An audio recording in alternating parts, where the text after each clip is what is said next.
আজকে দমদমে বেঙ্গল খেলতে এসে আমার সঙ্গে এটা কি হলো, তো চলো ব্যাপারটা তোমাদের শুরু থেকে বলা যাক।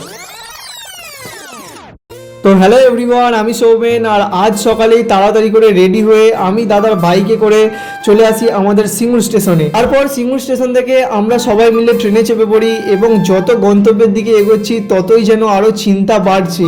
আর এটা শুধু আমারই নয়, অরিন্দম ভাইয়েরও সেই একই অবস্থা। তারপরে এই চিন্তার মধ্যে দিয়ে আমরা চলে আসি বালি স্টেশনে এবং বালি হল্ট থেকে আবার অন্য আরেকটা ট্রেনে চেপে আমরা গঙ্গার উপর দিয়ে এইরকম সুন্দর একটা দৃশ্য দেখতে দেখতে দক্ষিণেশ্বরে দর্শন পাই মা ভবতারিণীর মন্দিরে।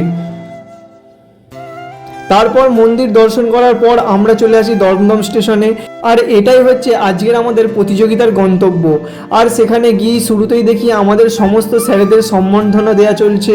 আর তারপরই আমরা খাওয়ার কুপন সংগ্রহ করে টিফিনটা নিয়ে টিফিন খেয়ে নিলাম এবং তারপরে মেন অফিস থেকে আমি আমার চেস নম্বরটা সেখান থেকে কালেক্ট করে নিয়ে শুরু করে দিলাম আমার প্র্যাকটিস করা। আর এই যে কম্পিটিশানটা, এটা হচ্ছে দমদম বইমেলায়, আর এটা একটা বেঙ্গল কম্পিটিশান, তাই কত মানুষের সমাগম হয়েছে তোমরা দেখতে পাচ্ছ।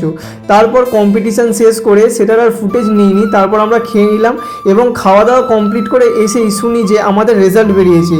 আর যেখানে আমি প্রথম স্থান অধিকার করেছিলাম, তানিশা দিও প্রথম স্থান অধিকার করেছিল, অরিন্দম ভাই তৃতীয় এবং অন্দন ভাই ষষ্ঠ স্থান অধিকার করেছিল। সত্যি মানে সারাদিন চিন্তার পর দিন শেষে এই ট্রফি নিয়ে হাসি মুখে বাড়ি ফেরার মজাটাই আলাদা। চলো আমি যতক্ষণ বাড়ি আসি তোমরা ভিডিওটাতে লাইক করে দাও। বাই।